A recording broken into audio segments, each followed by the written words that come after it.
les damos la bienvenida a un episodio más de ATG, el podcast. Hoy, 25 de abril, es el Día del ADN. Alison y Vic platican la carrera del proyecto del genoma humano y realizaremos una comparación de los genomas de referencia más utilizados. Y, por supuesto, el más reciente, conocido como T2T. Nos da mucho gusto volver al estudio, así que disfruten el episodio y si quieren seguir esta conversación en redes sociales, ya saben, nos encuentran como @ATGenomics. Hola tejenautas, ¿cómo están? Ya un tiempo sin vernos. Justo esta semana estamos celebrando el Día Internacional del ADN y creo que es una muy buena oportunidad para retomar estos podcasts y hablar un poco más sobre, pues, qué es esta molécula, cómo fue que llegamos a secuenciarla y qué tan importante es para nosotros en la historia de la humanidad este descubrimiento para el desarrollo de medicina personalizada, el conocernos más a nosotros mismos y pues básicamente lo que nos trae aquí a Vic y a mí hoy, a lo que nos dedicamos, a analizar esta molécula. El ADN es esta molécula en la que nosotros guardamos toda la información de lo que somos y de lo que seremos y tal vez de lo que fueron nuestros antepasados, ¿no? Es una molécula que se guarda en estas células pequeñitas que tenemos cada uno en nuestro cuerpo y básicamente es como un libro en el que se escriben todas las instrucciones de las moléculas que vamos a generar para, pues, modificar todas las cosas que hacemos en nuestro cuerpo, ¿no? Desde, pues, crecer nuestro cabello, cómo vamos a actuar ante situaciones externas como el frío y todas estas cosas, ¿no? Entonces, bueno, esta molécula es bastante importante y cualquier cambio pequeñito en esta molécula es fundamental para nuestro desarrollo y el desarrollo de, pues, nuestras futuras generaciones. Por eso es tan importante comprenderla. Y por esto en algún momento se empezó a pensar, bueno, ¿cómo vamos a comprender esta información? ¿Cómo la vamos a obtener? Entonces, pues sería bueno preguntarle a Vic, ¿por qué hoy estamos celebrando este día? Hola a todos. El DNA o ADN, como le quieran llamar, porque hashtag Spanglish, es una molécula bien importante y es tan importante que tiene su día mundial, que es hoy, 25 de abril.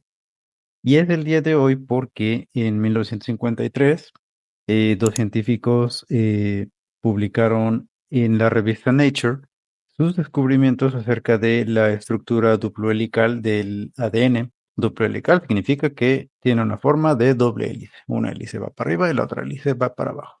Pero estos descubrimientos fueron realizados en conjunto a partir de un personaje muy importante que es Rosalind Franklin y que nunca debemos omitirla de la historia. A partir de que se descubre esta estructura, es que la gente empieza a pensar, bueno, es que aquí viene todo. Entonces, también en la receta de cómo crear una Allison, cómo crear un Vic, cómo crear toda la población mundial, que saben la importancia de esta molécula y dicen, a partir de aquí es que tenemos que trabajar para y poder entender cómo funciona los organismos a nivel molecular. Y a partir de entonces es que se empiezan a secuenciar o se empiezan a desarrollar metodologías para obtener lo que se conoce como un genoma. Alison, explícanos qué es un genoma, así rápidamente. Sí, creo que sí, hemos estado hablando mucho de molécula, molécula, molécula, pero realmente un genoma es un conjunto de moléculas, dependiendo del organismo. Puede ser una, pueden ser dos, pueden ser 46, como nosotros los humanos, y básicamente el genoma es todo este conjunto de moléculas de ADN que están conformando el material genético de un organismo, ¿no? De una Allison, de un Victor. Entonces, nuestro genoma humano, se compone por 46 cromosomas divididos en pares, 23 pares, 22 pares de autosomas y 2 cromosomas sexuales, ¿no? Que pueden ser XX para mujer, XY en caso de hombre y sus distintas variaciones. A lo mejor para una bacteria el genoma es una secuencia de ADN un poco más corta, completa, única, ¿no? A lo mejor para algún hongo pueden ser 2, 3 moléculas. En algunas bacterias también hay plásmidos, eso también conforma el genoma de los organismos. Y pues así, dependiendo del organismo, vamos a tener distintas conformaciones de un genoma. Lo importante aquí es que el genoma es completo, toda la información genética que conforma un organismo. Y así como cada uno de nosotros tiene nuestro genoma, es importante que a la hora de hacer estudios que tengan impacto mundial, el mismo genoma o la misma secuencia la podamos analizar en México, en Estados Unidos, en Suecia, etcétera. Y entonces la gente comenzó a proponer la idea de que se creara un genoma de referencia, en donde este genoma de referencia es como el diccionario que todo mundo puede consultar, que todo mundo puede usar, y que es la misma versión, así estés en China, en México, en Argentina, y que la gente sabe exactamente, o los científicos que la crearon, saben exactamente de dónde viene y por qué se ensambló de tal cual forma. Esto suena muy fácil de hacer, pero en realidad no lo es, y es lo que vamos a contar el día de hoy. Todas las peripecias que se pasaron para llegar a crear una secuencia, un conjunto de letras que digan, a partir de esta secuencia yo puedo estudiar gente en Estados Unidos, yo puedo estudiar gente en África, yo puedo estudiar gente en China y gente en México, ¿por qué no? Entonces, hemos estado hablando acerca de que esta molécula la podemos interpretar como una secuencia. Y sí es cierto, en realidad, y como bien dijo Alison al principio, es como si se tratara de un libro. Entonces, este libro, ¿cómo nosotros lo vamos a leer? En nuestros libros normales agarramos y decimos, aquí hay una letra, otra, otra y otra. Pero en este caso, que es una molécula, necesitamos métodos físico-químicos que nos permitan decir, aquí hay esta molécula que tiene este residuo, aquí hay esta molécula que tiene esta otra característica, y entonces tenemos que leer esta molécula que es así enorme y que contiene, como ya habíamos mencionado al principio, las instrucciones para crear una Allison Umbic. Nada más como referencia, la secuencia del genoma humano mide 3.000 millones de letras, una tras otra.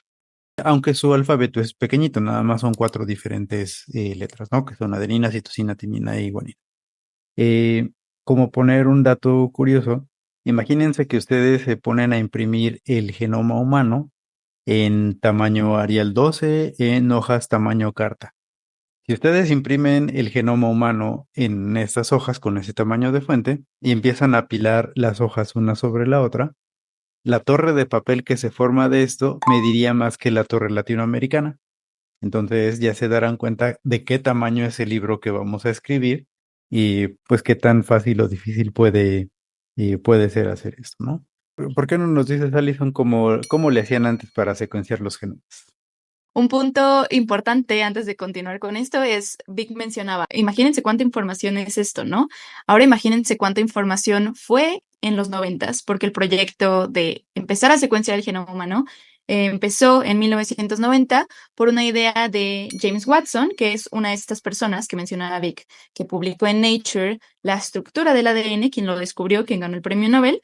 Y pues esta persona dijo, bueno, pues ya tenemos la estructura, ya conocemos cómo funciona, es buen momento para empezar ahora a pensar cómo obtener esta información, ¿no?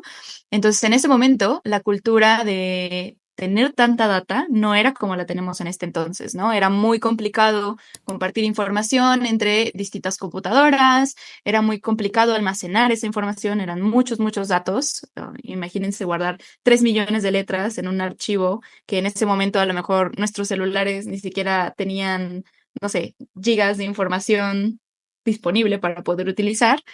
Entonces, pues bueno, comenzó toda esta historia de la secuenciación del genoma humano con Watson. Después, Watson tuvo algunas ideas malévolas de empezar a privatizar genes y se cambió toda la estructura de científicos que iban a empezar a secuenciar y empezó Francis Collins a trabajar en el proyecto, ¿no? Como aproximadamente en 1993. En 1993, ahora sí dijeron, bueno, serio, necesitamos funding. Y el Departamento de Energía de Estados Unidos dijo, bueno, pues hay que buscar a los mejores científicos a nivel mundial para que se hagan responsables de secuenciar todos en conjunto estos genomas, ¿no? Entonces, pues bueno, hubo muchos retos iniciales, como los que habíamos mencionado. Vic, ¿qué otros retos iniciales recuerdas que tuvieron? Mm, Una parte importante de por qué fue tan difícil, porque al principio decían, pues sí se puede, ¿no? O sea, es como armar un rompecabezas así súper grandote, nada más hay que ir uniendo las piezas una tras otra. Con lo que no contaban es que este rompecabezas, hagan de cuenta que tiene muchas piezas repetidas. Entonces imagínense que es como si tuvieran que armar un rompecabezas donde la mitad tiene cielo y la otra mitad tiene mar y te sale una pieza azul. Dices, pues ¿dónde la pongo? ¿No? Arriba o abajo. Entonces era muy complicado poder continuar armando el rompecabezas de esta forma. Y no sé, la historia de la secuenciación del genoma humano es como bien divertida porque tiene tantos avances tecnológicos como choques de ego, como robo de datos, como, no sé, por ejemplo, Es como la había, novela de, ajá, es bien de Rosa de los Guadalupe, biólogos. sí. La gente que estaba trabajando en Estados Unidos en el NIH, ellos eran como los buenos, porque estaban haciéndolo todo público con metas de que fuera a ser algo abierto a la población, etcétera. Pues tenían esa finalidad noble, ¿no? Pero iban lento. Entonces, iban lento porque estaban utilizando métodos un poco conservadores, de algún modo. Y entonces llega este señor que es como malévolo, Evil Genius, pero es Evil Genius y es Evil Genius por algo. Entonces, este genio malévolo tiene una idea maravillosa que es, ¿y si partimos el DNA así en cachitos, hagan de cuenta como si tomaran el rompecabezas y lo lanzaran al aire? Decían, si lo lanzamos 1000 veces, seguramente va a haber piezas que ensamblen solitas y de ahí podemos ir parchando regiones del DNA que antes no podíamos saber dónde estaban, pues porque estábamos queriendo avanzar una piececita a la vez. Entonces él tiene una idea bien muy innovadora en su momento que es, pues vamos a hacerlo a ver qué sale. Un juego de números. En vez de secuenciar una molécula a la vez, voy a secuenciar miles a la vez. Una de ellas debe de pegar. Y en efecto, con lo que no contaba o lo que no dijo en su momento es que sí utilizó los datos públicos que estaba liberando el NIH. Entonces, al final, ellos por ahí de 2001 llegan a tener literal, ¿no? Una competencia por ver quién publica primero la secuencia del genoma humano, con algún número de diferencias. Una de las diferencias no, am, relativamente poco conocidas es que Venter incluyó su propio DNA dentro de las moléculas que se secuenciaron y que la secuencia no era idéntica a la que publicó el NIH. Entonces esta carrera es como, vamos a ver quién llega primero para ver quién se lleva todo este crédito. Que creo yo que es bastante similar, por ejemplo, a lo que estaba ocurriendo en la Guerra Fría con llegar a la Luna, ¿no? O sea, es un hito, a lo mejor no es más que ahí está su conjunto de letras, pero sí era una carrera por ver quién llegaba primero y quién se iba a llevar las palmas. A final de cuentas, creo que en un esfuerzo relativamente humilde, lo publican en el mismo año, con días de diferencia, si no es que con un día de diferencia, una secuencia en Science y una secuencia en Nature, pero unos ayudándose de los otros. ¿Por qué? Pues porque conforme Venter iba utilizando los datos del NIH, el NIH también iba utilizando los datos de Venter, entonces unos ayudaba al otro sin que estuvieran como al tanto de ello, ¿no? Entonces al final pues se obtiene esta secuencia y dicen, pues bueno, ya tenemos nuestra secuencia genómica, ¿no? Ya eh, quedó todo solucionado, cerramos este capítulo, nos vemos la siguiente semana. A menos que Alison nos quiera decir algo más acerca de cómo es que aquí nos acaba la historia.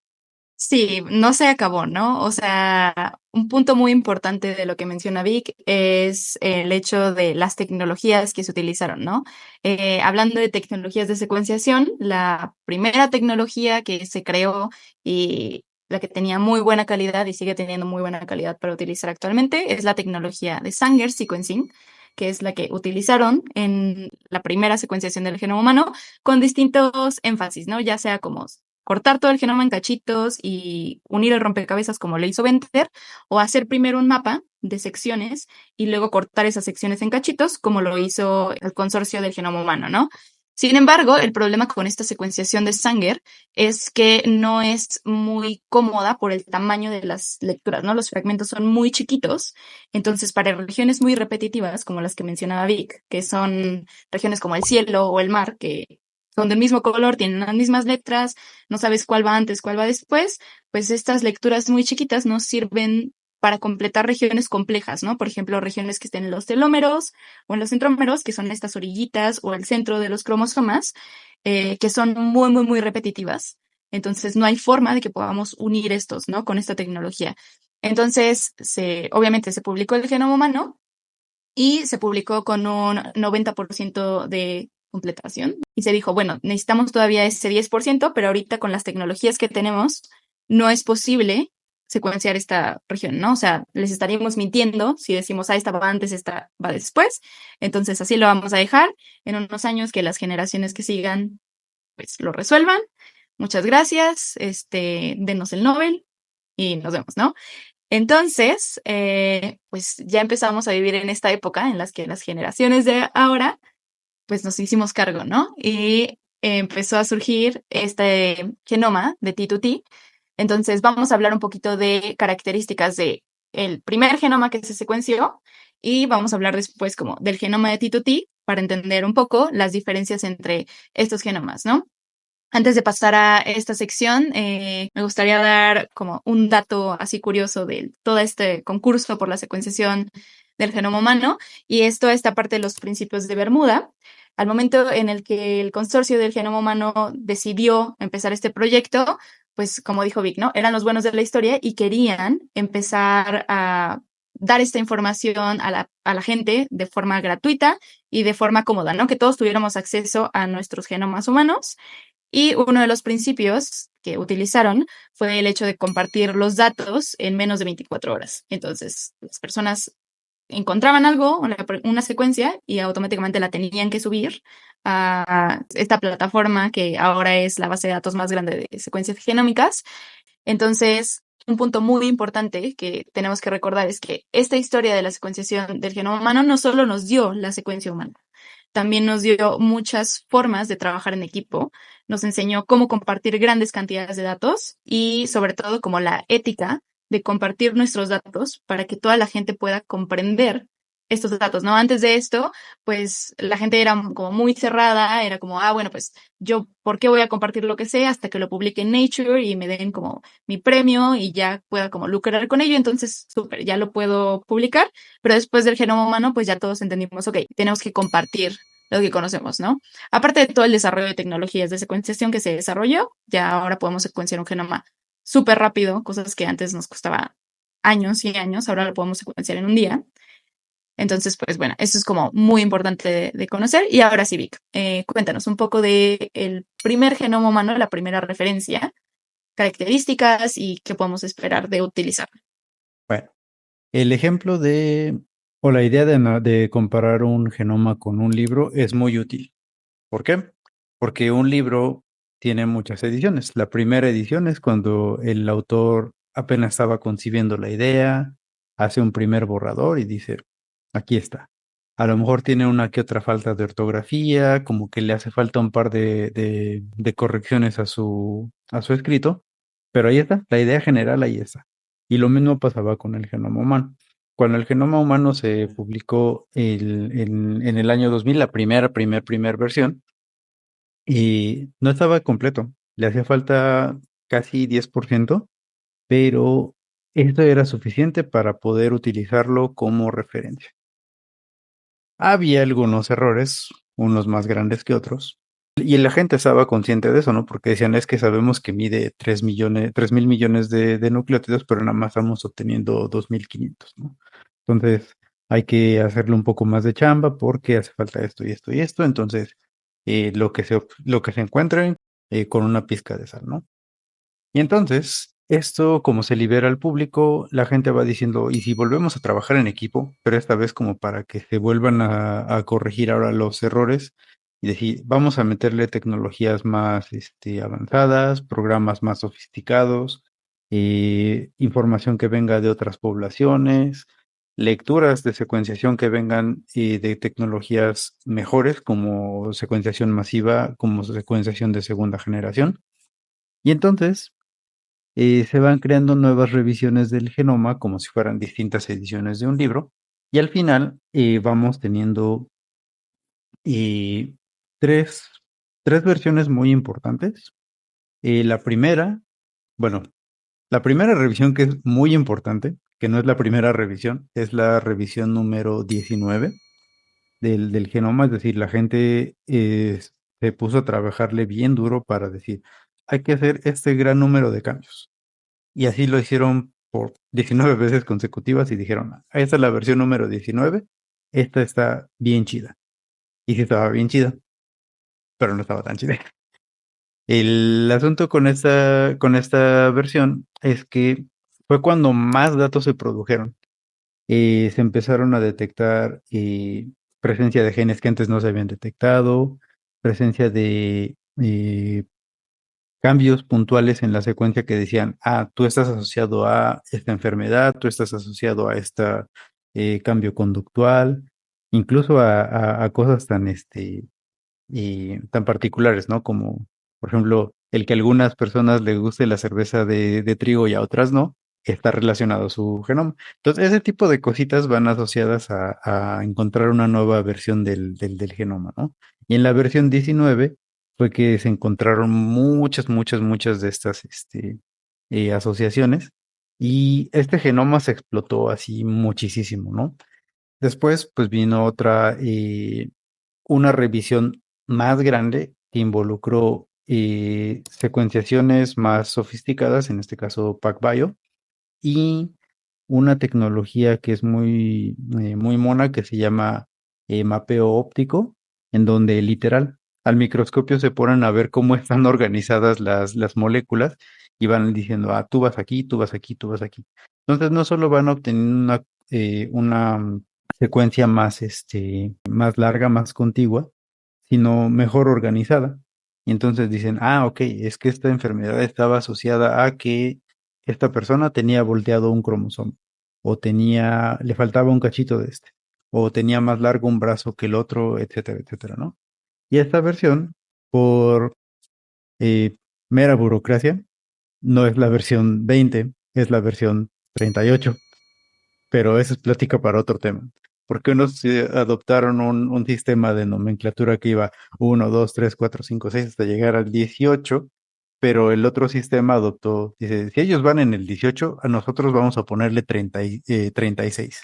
Entonces cuando sale la versión 19, ellos dicen, pues la de nosotros empezamos 36, entonces la siguiente es la 37, ¿no? Entonces la siguiente versión es la 38, pero el sistema original ya se perdió, entonces ahora es la versión 38, pero no es la versión 38. Y la versión 38, igual así, súper bonita, súper chida. eh, Tiene muchos cambios, pero no fue tan explotada como la versión 19.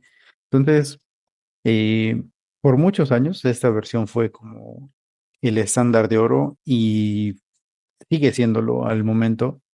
Y porque tiene toda la información que necesitamos y que incluso contiene información de poblaciones que no se incluyeron en versiones anteriores. Que eso es muy importante puntualizar.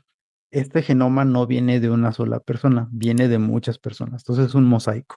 Hagan de cuenta, volviendo al ejemplo del rompecabezas, que es como si armáramos un rompecabezas tomando piezas de, no sé, un set, piezas de otro set, piezas de otro set y un poco forzándolas a que entren porque sabemos que están dibujando la misma pintura. Y al final, pues sí, ¿no? Y a grandes rasgos es lo mismo, pero pues no. Y creíamos que todo iba muy bien, que ya teníamos nuestro genoma así, el mejor de mejores. Y de repente, pum, 2022, sale, le pusieron bien bonito, le pusieron la versión HS1, HS de Homo sapiens, y uno de es el primer genoma y le pusieron de cariño T2T. T2T significa telomere to telomere, es decir, va de la parte más extrema de un cromosoma a la parte más extrema de ese mismo cromosoma. Y es que estas regiones son bien difíciles de resolver. Eso creo que le toca a las nuevas generaciones explicar porque eso va un poco más allá de mi entendimiento, pero Alison ha trabajado con T2T. Entonces, Alison, de vuelta contigo. ¿Qué es T2T? Pues yo me acuerdo mucho en el 2020, cuando empezamos a escuchar todo esto. O sea, justo empezó la pandemia y empezábamos a escuchar nosotros esta idea de tener un genoma completo, ¿no? Entonces yo me acuerdo comentarle a mi directora de tesis, mi asesora, como qué momento tan bonito para vivir actualmente, ¿no? O sea, a mí no me tocó vivir el momento del primer genoma humano y todo así la locura de la gente de no manches, o sea, vamos a conocer nuestro genoma, pero sí me tocó vivir este momento histórico en el que dijimos, al fin lo vamos a tener completo, ¿no? O sea, no va a haber ni un nucleótido que no conozcamos. Obviamente hay algunas regiones que, aunque sea T2T, hay pues algunos cambios, pero pues justo este desarrollo de tecnología, desde que se tuvo esta primera versión del genoma humano, logró que ahora sí fuera posible que pudiéramos tener un genoma completo, ¿no? Hablábamos de estas regiones muy repetitivas en los telómeros y en los centrómeros, en algunos cromosomas también, por ejemplo, en los brazos cortos de los cromosomas acrocéntricos, que son estos cromosomas que tienen unos bracitos chiquitos, chiquitos en la parte de arriba y brazos un poco más largos en la parte de abajo. Cromosomas Entonces, T-Rex. ajá, como los T-Rex. Entonces, pues ya se empezaron a crear tecnologías de secuenciación nuevas, como PacBio que mencionaba Vic, Oxford Nanopore, que son estas tecnologías que ahora ya no secuencian como Sanger 1000 pares de bases, sino secuencian 10.000, 20.000, 50.000, 100.000 incluso pares de bases, que ya es un fragmento enorme, ¿no? Que ya no necesitas pues una piececita de rompecabezas que a ver dónde entra, sino ya tienes un conjunto de piezas y dices, bueno, pues ya todo este cachote ya es el pececito del rompecabezas, ya no tienes que estar averiguando partecita por partecita. Entonces, bueno, ya teníamos estas tecnologías y este consorcio de telómero a telómero dijo, bueno, pues manos a la obra, ¿no? Lo terminaron el 31 de marzo del 2022, o sea, se tardaron aprox 2 añitos, que fue bastante rápido. Y lo padre de este genoma es, pues eso, ¿no? Que está completo, pero también que el desarrollo de estas nuevas tecnologías nos permitió tener más datos, a diferencia de GRCH38, que es la más reciente que teníamos del otro consorcio. Esta tiene datos no solo de genómica, también tiene datos de proteínas, tienen datos de RNAs, tienen datos de distintas poblaciones, tienen como muchos datos, todo lo que pudimos obtener de todas las tecnologías que tenemos para tener un set completo, para que si la gente quiere analizar proteínas, que si la gente quiere analizar RNA, si la gente quiere analizar cualquier cosa, pues lo tengan a la mano en base a una misma referencia, ¿no? Tener una misma base, todos en conjunto.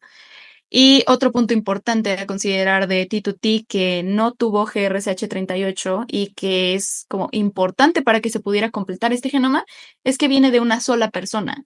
Mencionaba Vic, bueno, pues GRCH38 viene de aproximadamente 100 personas que después solo se consideraron como 20 muestras y el 70% es de una sola persona de Buffalo, en Nueva York, de descendencia afroamericana, pero obviamente pues el conjunto de estos datos hace que no puedas machear perfectamente el rompecabezas.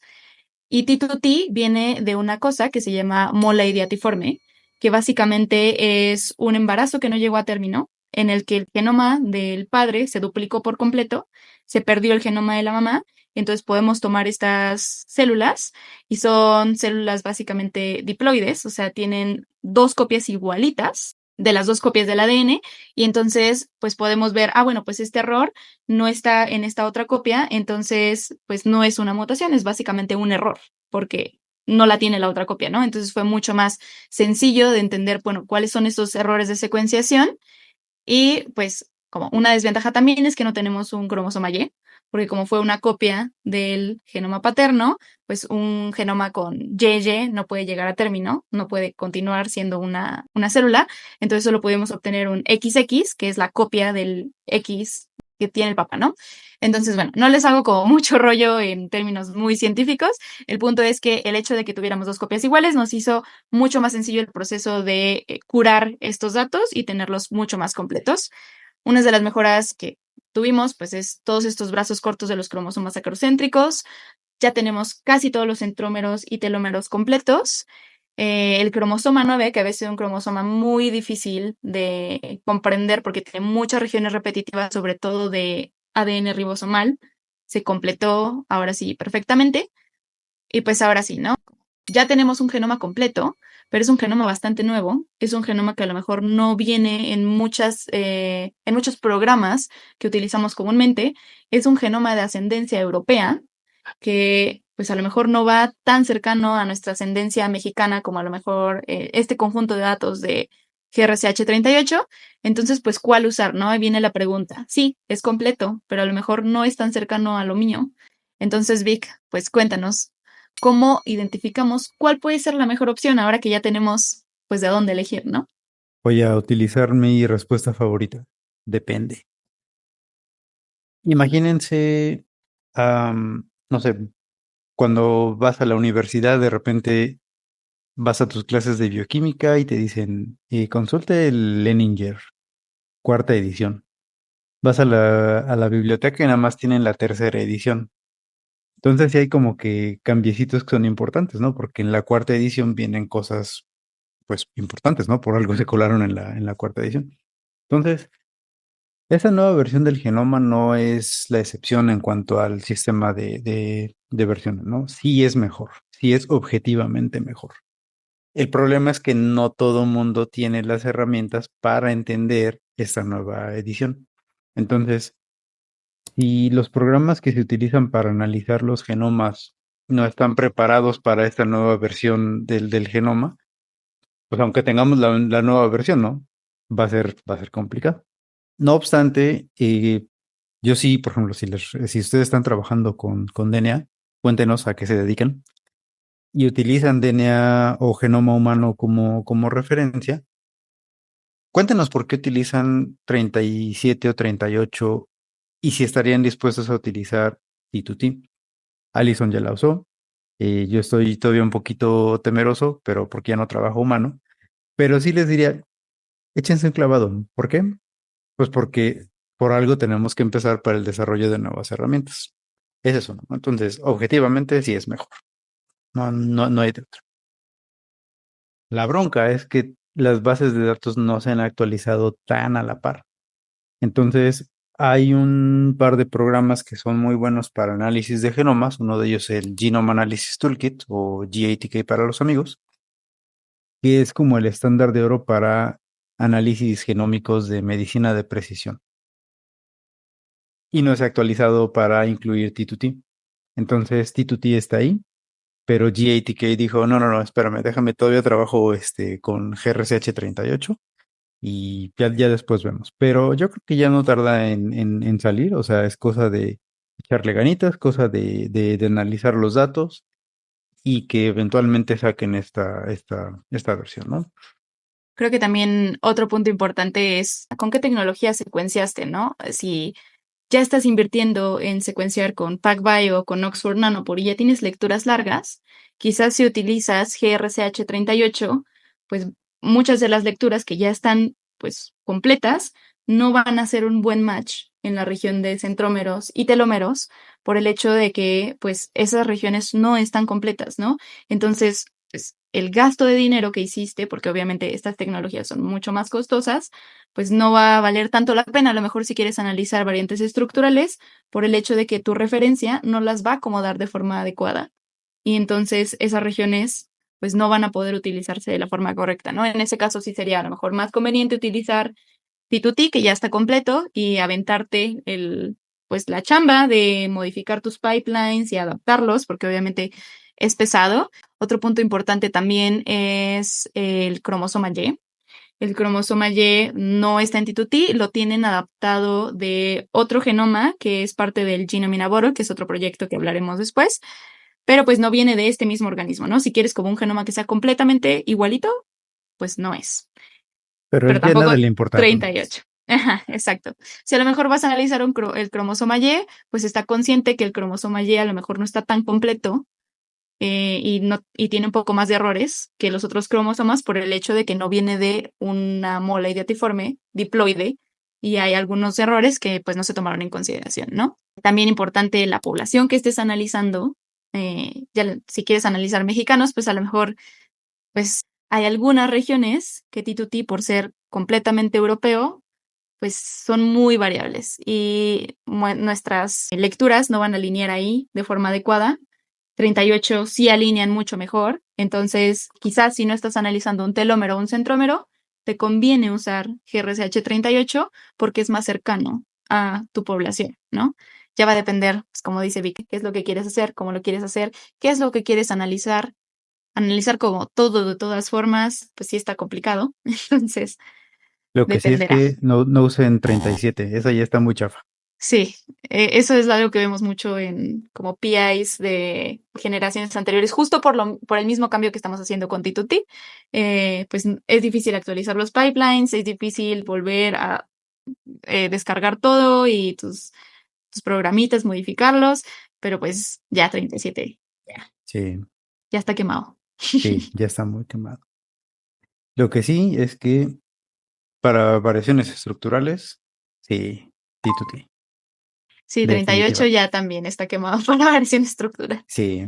¿Y qué es lo Aunque nuevo, no? Porque, o sea, en medicina de precisión yo creo que ya la gente está un poco mm, muy familiarizada con encontrar variaciones pequeñitas, pero hay veces que el diagnóstico no está en esas variaciones pequeñitas.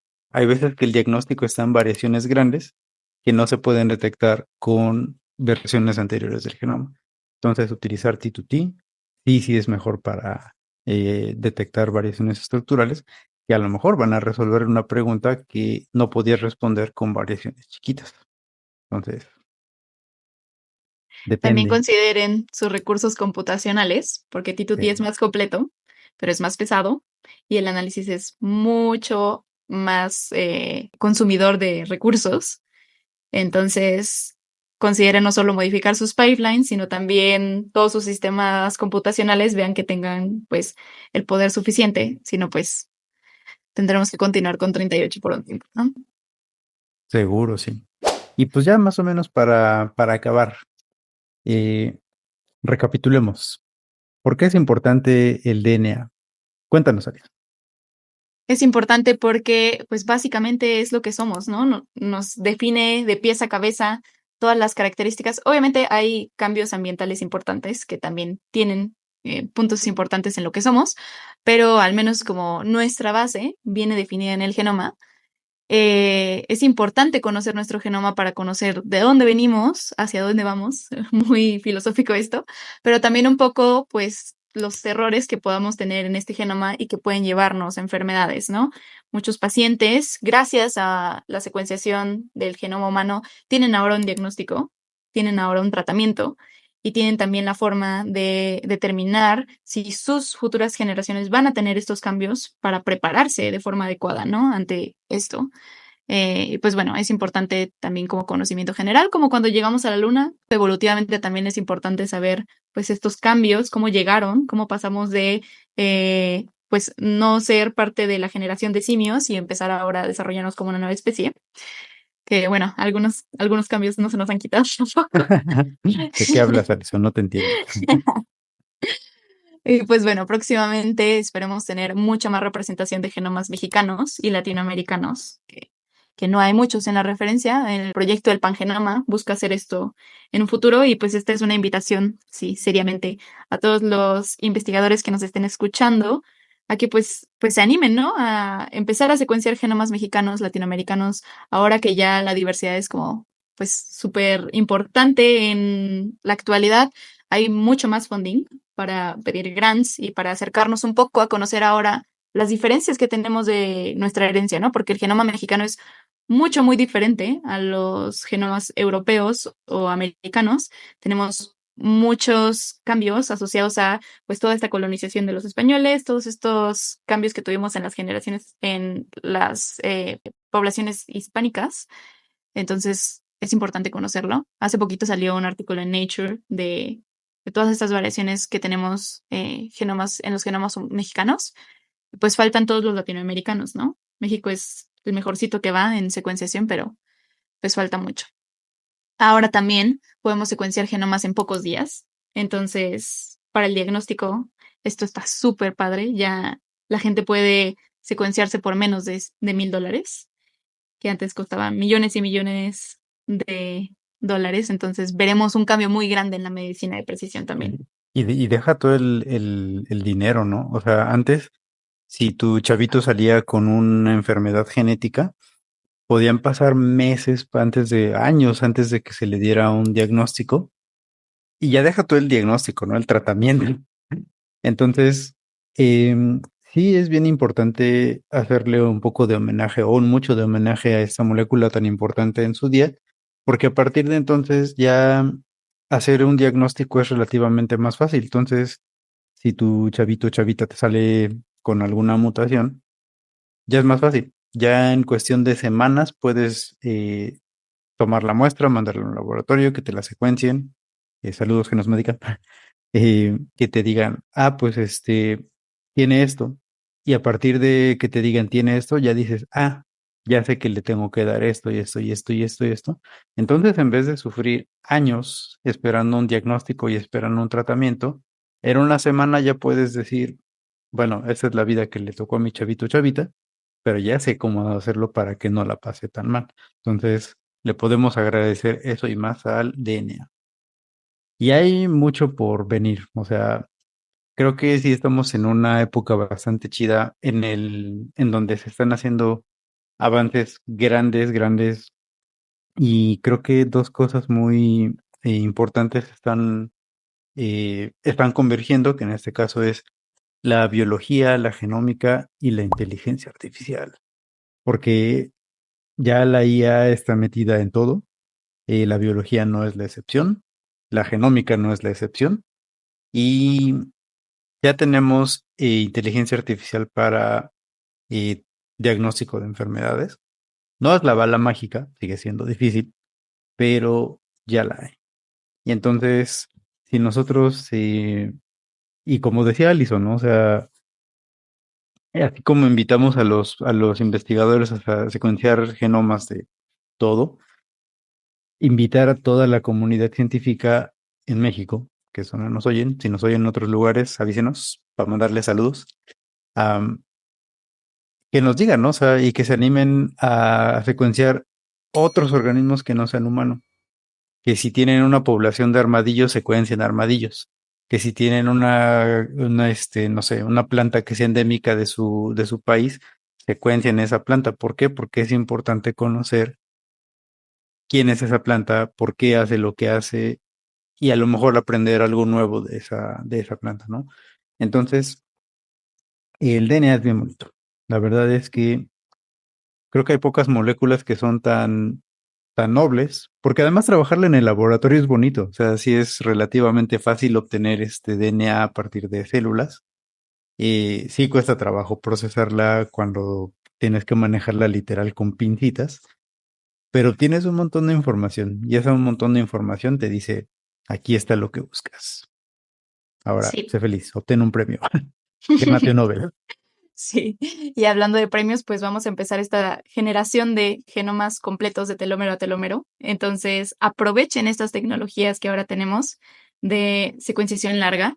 Como dice Vic, ¿no? Pues creen su propio genoma de telómero a telómero, ahora con sus plantas, sus animales, sus organismos, sus bacterias, porque es el momento exacto, perfecto, para que podamos publicar genomas, ¿no? Ahora sí completos, ahora sí mucho más limpios y mucho más estructurados, ¿no? Que van a hacer otra revolución completa en la ciencia.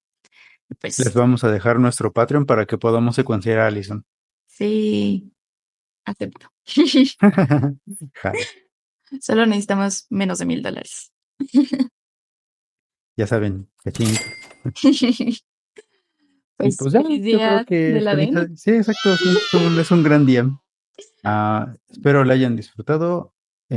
Nosotros sí, llevamos ya algo de tiempo trabajando con DNA y pues, o ADN, como le quieran decir, no importa. Al DNA no le importa. Entonces, feliz día del ADN, feliz Sí. día del DNA y nos Feliciten estamos a su viendo. biólogo de confianza. Feliciten Y a su DNA. sí. Bye. Chao. ¿Cree que no es el malo? Creo que los dos son malos. Cree que era el menos malo, ¿no? Creo que, creo que Watson era el más malo. Por eso, o Ah, sea, cree que era el menos malo.